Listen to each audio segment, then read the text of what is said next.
लग्नानंतर होईलच प्रेम या मालिकेच्या आजच्या भागात इथे आपण पाहत असतो की सगळेच जण छान असे तयार होऊन आलेले असतात. आता इथे सुरुवातीला नंदिनी जी असते ती आता इथे गौरीहार पूजन करून आलेली असते. आता इथे खरं तर पार्थ म्हणत असतो की काव्या कुठं, तेव्हा नंदिनी म्हणते की येतच असेल ती. तेव्हा इथे खरं माननीला थोडं टेन्शन आलेलं असतं. इकडे साईडला खरं तर वसू आणि मंजू जी असते ती गप्पा मारत बसलेले असतात.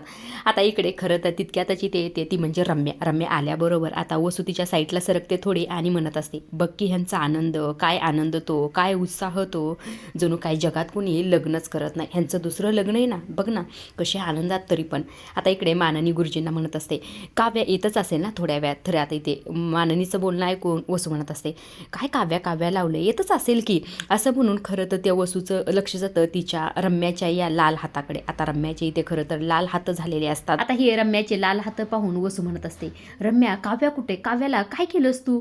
तेव्हा खरं सगळेच जण ह्यांच्याकडे पाहत असतात. आता इथे खरं दाखवण्यात आलेलं असतं की रम्या काव्याच्या रूममध्ये गेलेली आहे, तिने दरवाजा वगैरे लावून घेतलेला आहे. इथे काव्या गौरी हार पूजन करत असते. आता इकडे रम्या तिच्या मागणं आलेली असते. रम्या आता कात्री घेत असते, तिच्या डोळ्यासमोर धरत असते आणि त्या कात्रीकडे आणि काव्याकडे विचित्र नजरेने ते पाहत असते. आता इथे रम्याने काय केलं हे तर दाखवलेलं नाही. त्याचबरोबर आता इकडे वसू वरडलेली असते, त्यामुळे सगळ्यांनी यांच्याकडे पाहितलेलं असतं. तेव्हा सगळेजण इथे घाबरलेले असतात, कारण की बरेच वेळ झालं काव्या देखील इथे आलेली नसते, त्यामुळे खरं सगळेच घाबरणं साहजिक आहे.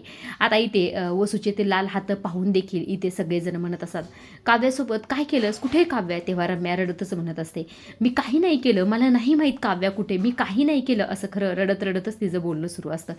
मात्र इथे कुणालाही त्यांच्या दोघीवर विश्वास नसतो. आता खरं तर पार्थ तिचे लाल हात पाहून घाबरलेला असतो, त्यामुळे तो धावतच जातो आणि काव्याच्या रूमकडे. आता पार्थच्या मागे सगळेच घरातले मेंबर वगैरे सगळेच आता जे पाहुणे वगैरे आले ते पण आणि घरातले सगळेच जण त्याच्या मागे इथे गेलेले असतात.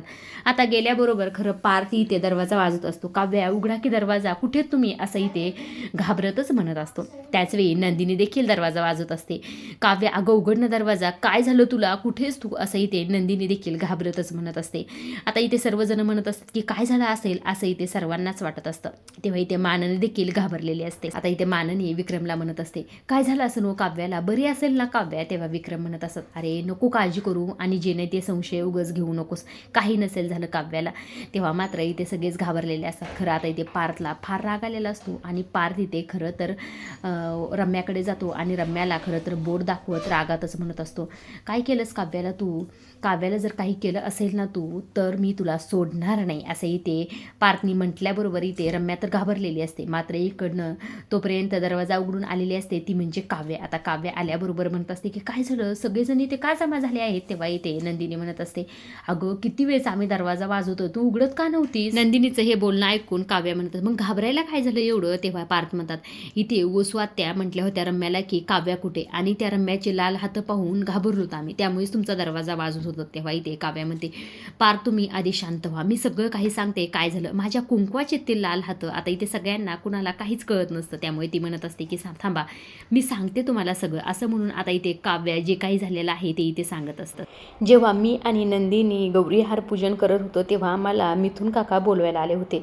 मिथुन काका म्हणत होते की पोरींनो चला चला, तो पार्थ तिकडे गुडघ्याला बाशिंग लावूनच बसलेला आहे, तुम्हाला लग्न नाही का करायचं, चला चला उशीर होतो, असं इथे मिथुन काकांनी बोललेलं असतं. त्यावेळेस मी म्हणजेच काव्यानी म्हटलेलं असतं की नंदिनी ताई आणि तुम्ही दोघे व्हा पुढे, मी येते मागणं, असं म्हणून हे दोघे इथून गेलेले असतात आणि मी इथे गौरीहार पूजन करत असते. तेव्हा मात्र माझ्या हातातनं खरं तर हे कुंकवाचं ताट असतं ते इथे सांडलेलं असतं. त्याचवेळी ते मागणं आलेले असते ती म्हणजे रम्या. आता रम्या आल्यामुळे खरं तर मी तिला सांगितलं होतं की ते कुंकू वगैरे साफ करते का गं, मला जरा काम आहे, मला जरा आवरायचं आहे. तेव्हा इथे रम्या म्हटलेली असते की हो मी साफ करते ना, काही हरकत नाही. तेव्हा हे सर्व काही झालेलं खरं तरी ते काव्या सर्वांना सांगत असते. तेव्हा मी हे देखील तिला विचारलं की तुझ्या हातात कात्री कसं काय. तेव्हा रम्याने सांगितलं होतं की अगं तुझ्या साडीला टॅग लागलेला होता, तो काढायचा होता, म्हणूनच मी कात्री घेऊन आले होते. तेव्हा काव्या म्हणत असते की अगं मी ते टॅग पाहितला आणि काढून देखील टाकला हाताने, असं हे सर्व काही झालेलं इथे काव्या सांगत असतात. आता काव्या तिथनं निघून गेलेली असते तेव्हा रम्या हाताला पाणी लावते आणि ते कुंकू इथे साफ करत असते. आता तिने हाताला पाणी लावून ते कुंकू साफ का केलं हे तर आपल्याला पुढे कळेलच. आता इथे खरं तर सगळ्यांना सगळा काही प्रकार त्यांच्यासमोर आलेला असतो. तेव्हा इथे नंदिनी रम्याला म्हणत असते, पण तू हे कुंकू असं हाताने का पुसलंस? तेव्हा इथे रम्या म्हणत असते, अगं कुंकू सौभाग्याचं लेणं असतं आणि ते जुन्या कुठल्याही कापडाने पुसणं मला योग्य वाटलं नाही, म्हणूनच मी हात ओले केले आणि ते पुसून घेतलं, असं खरं तर रडतच म्हणत असते. आता खरं तर वसू हा मुद्दा उचलून घेते आणि खरं तर सर्वांनाच फार इथे बोललेली असते. आता ती इथे म्हणत असते की सगळा काही प्रकार असा झाला आणि या पार्थला वाटलं की माझ्या रम्याने त्याच्या काव्याला काहीतरी केलं आहे. या घरात काही झालं तरी माझ्या रम्याकडेच बोट का रोखले जातात, असं इथे आता खरं तर वसू इथे हात जोडूनच म्हणत असते, हे सगळं बस करा आता. अरे कितीदा माझ्या रम्याला समाजासमोर तुम्ही तिची मान खाली घालायला लावणार आहात. अरे रम्या मागचं सगळं काही विसरून या लग्नामध्ये आनंदाने सहभागी झाली. एक नवीन नातं जोडण्याचा ती प्रयत्न करत होती, पण तुम्हाला कुणाला मान्यच करायचं नाही की ती रम्या आता सुधारली आहे म्हणून, असं इथे वसू म्हटलेली असते. तेव्हा खरं तर मंजू वसूला समजावत असते, बस करावं ताई, गोंधळ नका घालू लग्नात, असं इथे मंजूचं बोलणं ऐकून वसू म्हणत असते, गोंधळ आम्ही घालत नाहीत मंजू, गोंधळ या लोकांनी घातला आहे.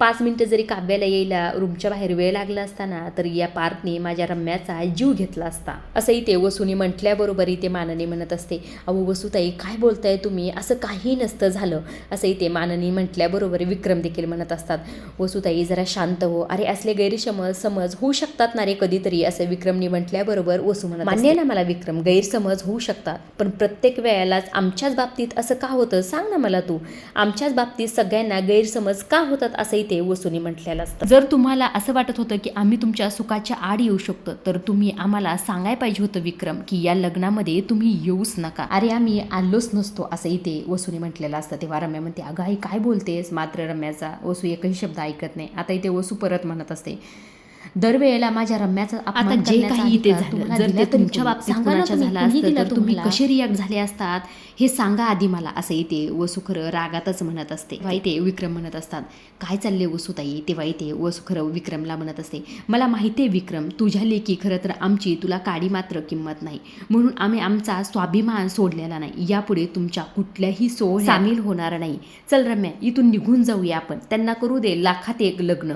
आता खरं तर रम्या इथनं जातच नसते. आता तेव्हा वसू म्हणत असते, अगं किती अपमान सहन करून घेणारं साजून. तेव्हा इथे रम्या म्हणत असते, नाही आई हे बघ मला सुद्धा खूप वाईट वाटलं की पारचा माझ्यावर आणखी देखील विश्वास नाही, पण या सगळ्याला आपणच जिम्मेदार आहोत ना गं, असं इथे रम्या म्हणत. आता इथे रम्या असं देखील म्हणते, आपण केलेले पाप, आपली कर्म, मागच्या लग्नात तू केलेलं जे काही, त्यानंतर आपल्यावर कोण विश्वास ठेवणार, असं इथे रम्या म्हटल्यावर वसू म्हणत, अगं रम्या मी तुझ्यासाठी, असं इथे म्हणणार असते. मात्र या रम्याने तिचं बोलणं इथे थांबवलेलं असतं.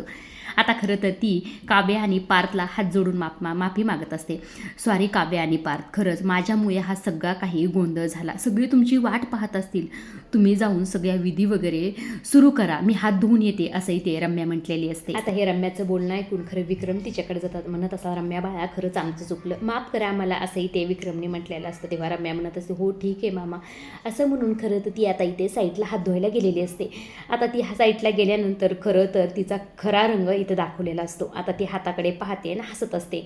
आता हे सगळं काही तिने केलेलं असतं फक्त पारचा विश्वास जिंकण्यासाठी. आता तिचा इथे प्लॅन सक्सेस होतोय का नाही हे तर आपल्याला पुढे पाहायलाच मिळेल.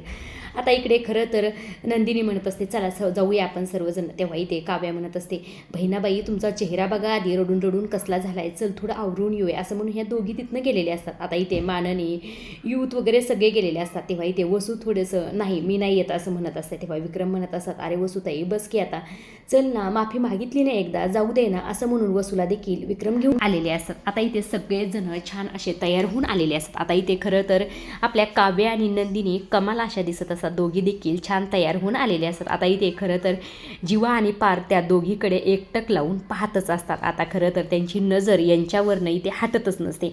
आता खरं तर यांनी जीवाला इथे नंदिनीसोबत घातलेले सगळे क्षण इथे आठवत असतात.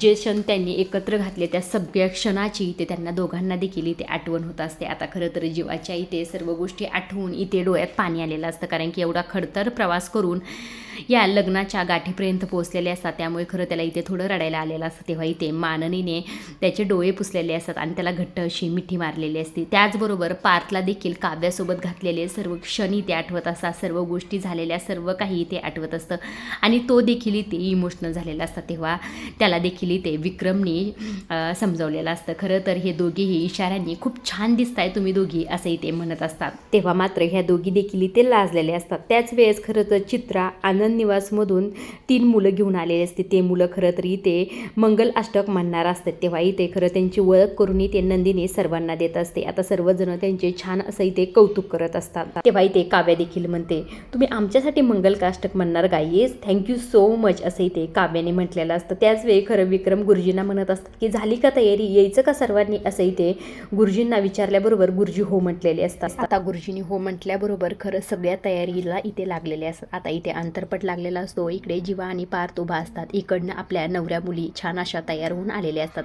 आता त्यांना पाहण्यासाठी इथे धडपड असते, ती म्हणजे जीवा आणि पार्थची.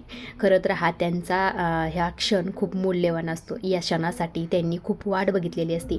आणि इकडे काव्य आणि नंदिनी देखील त्यांना खरं तर हळूच डोकावून वरती पाहत असतात. इथे नंदिनी जीवाला पाहत असते आणि इकडे काव्या पार्थला पाहत असते. म्हणजे हा बघाबघीचा खेळ बराच वेळ इथे चाललेला असतो. आजच्या पुरतं एवढंच. पुढील भागात आपण इथे पाहत असतो की जीवा मंगळसूत्रात इथे हळदी कुंकू भरत असतो. त्याचबरोबर इकडे पार्थने देखील भरलेलं असतं. आता दोघांनी आपल्या आपल्या बायकांना इथे मंगळसूत्र घातलेलं असतं.